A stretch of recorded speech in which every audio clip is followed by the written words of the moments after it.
अस्सलामुअलैकुम। मेरा नाम मोहम्मद मज़हर आज़म है और मैं डाव मेडिकल कॉलेज में सेकेंड ईयर एमबीबीएस का स्टूडेंट हूँ। आज जो हमने टॉपिक कवर करना है दैट इज़ फीडबैक सिस्टम, जिसमें हम पॉजिटिव फीडबैक और नेगेटिव फीडबैक को पढ़ेंगे। बेसिकली मैं इस वीडियो में आपको डिफरेंसेस पढ़ाऊंगा दोनों के, और इंशाल्लाह डिफरेंसेस पढ़ के आपको समझ में भी आ जाएगा कि पॉजिटिव फीडबैक क्या है और नेगेटिव फीडबैक क्या है। और क्योंकि पेपर में ये सवाल बेसिकली डिफरेंस की फॉर्म में ज़्यादा आता है, तो हमारे इस तरह एक प्रॉपर एक क्वेश्चन भी यहाँ पर एक आंसर की फॉर्म में लिखा है, आप इसको यहाँ से याद भी कर सकते हैं। तो चलिए मैं सबसे पहले आपको बताता हूँ what actually is positive feedback system. ठीक है, और याद रहे कि हम ये जो वीडियो की सीरीज़ लेके चल रहे हैं it is related to news in biology, जो कि सिंध की नई किताब आई है उसके अकॉर्डिंग ये लेक्चर्स चल रहे हैं। और क्योंकि अभी तक किताब मार्केट में मौजूद नहीं थी, तो मैंने जो टॉपिक कवर कराए हैं वो फेडरल से कराए हैं। और ये जैसा कि फर्स्ट ईयर की बुक बिल्कुल फेडरल की कॉपी है, एक्सपेक्टेड यही है, और जितनी भी हमें कॉपी वसूल हुई है उसके अकॉर्डिंग, उस पीडीएफ के अकॉर्डिंग जो टॉपिक्स हैं दे आर मोर और लेस सेम। ठीक है, सिर्फ पॉजिटिव फीडबैक और नेगेटिव फीडबैक का टॉपिक फेडरल में मौजूद नहीं था, जो कि मैं यहाँ पर अलग से करवा रहा हूँ। ठीक है, तो चलिए स्टार्ट करते हैं। ये पॉजिटिव फीडबैक क्या है, नेगेटिव फीडबैक क्या है, बल्कि सबसे पहले ये पढ़ते हैं फीडबैक क्या है। यार बेसिकली फीडबैक ना एक रेगुलेटरी मैकेनिज्म है। जिस तरह आप होम्योस्टेसिस के बारे में मैंने आपको पढ़ाया कि वो क्या करता है, आपके बॉडी के इंटरनल कंडीशन को मेंटेन करने की कोशिश करता है, रेगुलेट करने की कोशिश करता है। फीडबैक सिस्टम भी उसी होम्योस्टेसिस प्रोसेस का पार्ट है। ये फीडबैक सिस्टम क्या करता है, बेसिकली ये एक इंटरनल रेगुलेटरी सिस्टम है। फीडबैक सिस्टम एक रेगुलेटरी सिस्टम है जो कि होम्योस्टेसिस को मेंटेन करवाने में एक इंपॉर्टेंट रोल प्ले करता है। ठीक है, अभी जो फीडबैक सिस्टम है इसकी दो टाइप्स हैं, पॉजिटिव फीडबैक और नेगेटिव फीडबैक। अच्छा, डेफिनेशन आ जाएगी, फीडबैक की डेफिनेशन लिखो फीडबैक मैकेनिज्म की, तो हम बोलेंगे feedback mechanism is an internal regulatory mechanism, ठीक है, और a process which is found in our body and plays a vital role in homeostasis. ठीक है, सॉरी। सो अब डिफरेंस क्या है पॉजिटिव फीडबैक के दरमियान और नेगेटिव फीडबैक में। यार देखो, पॉजिटिव फीडबैक और नेगेटिव फीडबैक दोनों में बहुत फर्क है। पॉजिटिव फीडबैक का मतलब क्या है यार, पॉजिटिव फीडबैक का मतलब है कि कोई एक स्टिमुलस आया। ठीक है, स्टिमुलस क्या होता है, कोई भी सिग्नल, कोई भी चेंज जो आपकी इंटरनल या एक्सटर्नल इन्वायरमेंट में होता है, हम इसको स्टिमुलस कहते हैं, और ये मैं आपको पढ़ा चुका हूँ होम्योस्टेसिस में। तो ये जो स्टिमुलस होता है, कोई भी चेंज जो आपके एक्सटर्नल या इंटरनल इन्वायरमेंट में आता है, हम उसको क्या कहते हैं, स्टिमुलस कहते हैं। और उस चेंज से अगर वो चेंज ना एस पॉजिटिव फीडबैक हो, और पॉजिटिव फीडबैक में क्या होगा कि कोई भी चेंज था, ठीक है, वो चेंज इंक्रीज कर जाए। ठीक है, लाइक आपको अगर भूख लगी हुई थी और आपको थोड़ी देर खाना ना मिले और आपकी भूख बढ़ जाए, इसको हम कहेंगे पॉजिटिव फीडबैक। कि आपको भूख लगी हुई थी और आपको खाना नहीं मिला तो आपकी भूख बढ़ गई, तो पहले भूख लगी और भूख फिर बढ़ गई, इसको कहते हैं पॉजिटिव फीडबैक। ये मिसाल के तौर पे बता रहा हूँ। ठीक है, यानी कि पॉजिटिव फीडबैक में जो सिग्नल होता है ना, जो स्टिमुलस होता है, वो उसकी स्ट्रेंथ इंक्रीज कर जाती है। बट नेगेटिव फीडबैक में उल्टा होता है। नेगेटिव फीडबैक इस तरह है कि फॉर एग्जांपल आपकी बॉडी का टेम्परेचर इंक्रीज हुआ, अगर आपके बॉडी का टेम्परेचर इंक्रीज होता है तो आपकी बॉडी नेगेटिव फीडबैक का सहारा लेती है और क्या करती है, उस बॉडी के टेम्परेचर को लो कर दे, नॉर्मल कर देती है, मेंटेन कर लेती है। कैसे करती है, आपको स्वेटिंग हो जाती है, और ये मैं थर्मोजेनेसिस की वीडियो में अपलोड कर चुका हूँ, आप वहाँ से देख सकते हैं। ठीक है, तो नेगेटिव फीडबैक में क्या होता है कि जो भी स्टिमुलस होता है उसको डिक्रीज कर दिया जाता है। पॉजिटिव फीडबैक यार बेसिकली आपकी बॉडी में बहुत कम हो रहा होता है। ठीक है, और ये कहाँ पर होता है इसकी एग्जांपल भी मैं आपको दूंगा लास्ट में।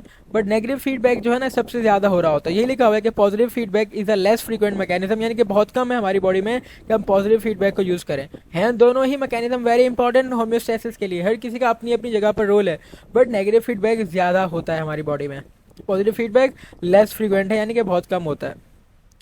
और जो पॉजिटिव फीडबैक है, कह रहे हैं it exhibit positive correlation between stimulus and product और प्रोसेस। ठीक है, कह रहे हैं जो आपका पॉजिटिव फीडबैक है इसमें एक पॉजिटिव कोरिलेशन है between the stimulus and the product और प्रोसेस। कह रहे हैं पॉजिटिव कोरिलेशन का मतलब ये है कि जो भी स्टिमुलस होता है, ठीक है, और उस स्टिमुलस के नतीजे में जो चीज़ बननी होती है वो इंक्रीज कर जाती है, प्रोडक्ट इंक्रीज कर जाता है। तो इसका मतलब है there is a positive correlation between stimulus के जो सिग्नल आया और उस सिग्नल के नतीजे में जो आपकी बॉडी ने रिस्पॉन्स शो किया वो पॉजिटिव है। यानी कि जो सिग्नल आया उसी सिग्नल की वजह से जो चीज़ पैदा हो रही थी हम उसको इंक्रीज कर देती है बॉडी। तो ये है आपका पॉजिटिव फीडबैक। और नेगेटिव फीडबैक क्या है कि जो चेंज आया था उसमें नेगेटिव कोरिलेशन है, यानी कि नेगेटिव कोरिलेशन है between the stimulus and the product और process. Positive correlation positive feedback में, नेगेटिव कोरिलेशन नेगेटिव फीडबैक में। इसका मतलब क्या है, आप एक सिग्नल आया था कि आपकी बॉडी में टेम्परेचर रेज हो गया है, तो आपकी बॉडी ने क्या किया, उस टेम्परेचर को कम कर दिया। तो ये नेगेटिव कोरिलेशन हो गई कि सिग्नल था बढ़ने वाला कि टेम्परेचर बढ़ा हुआ है और बॉडी ने क्या किया, इसको कम कर दिया। ओके, स्टेबिलिटी की बात करते हैं।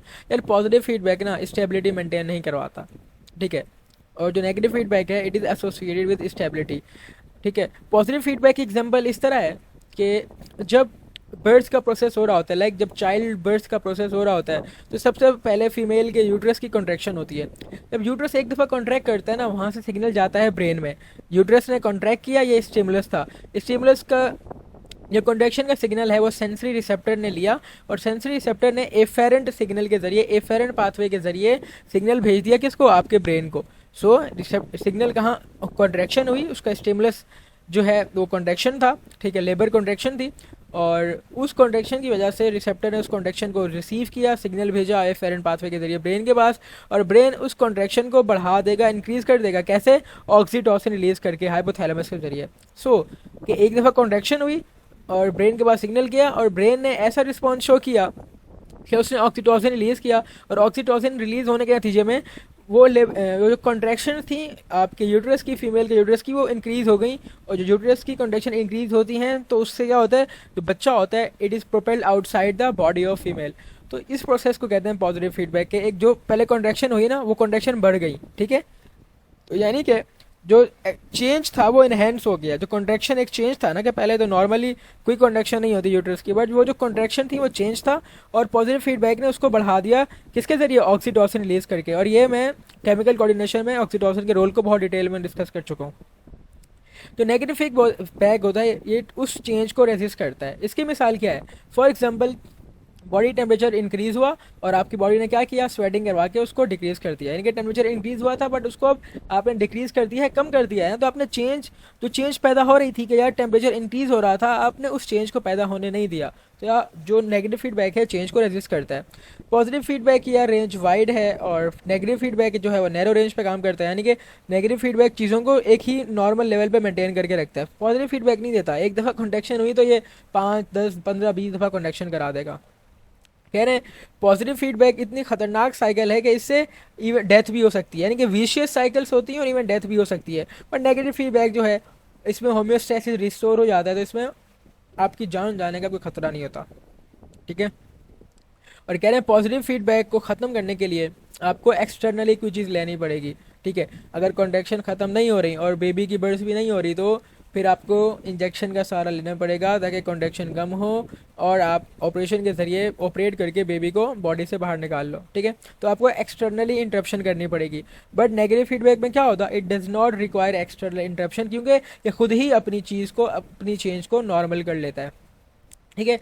तो स्टूडेंट्स ये था हमारा positive feedback versus negative feedback का टॉपिक। मैं उम्मीद करता हूँ कि आपको टॉपिक समझ में आया होगा, ठीक है। सो अगर समझ में आया है तो ज़रूर इस वीडियो को लाइक कीजिएगा और आगे शेयर भी कीजिएगा। बल्कि इस वेट अ सेकंड में एक और एग्जांपल लेता हूँ नेगेटिव फीडबैक की, ठीक है। आप खाना खाते हो और आपकी बॉडी में ब्लड ग्लूकोज लेवल बढ़ जाता है। जैसे खाना खाते हो उसमें मीठा वगैरह भी होता है, ग्लूकोज होता है ना खाने में, तो खाने उससे क्या होता है, ग्लूकोज लेवल बढ़ जाता है आपके ब्लड में।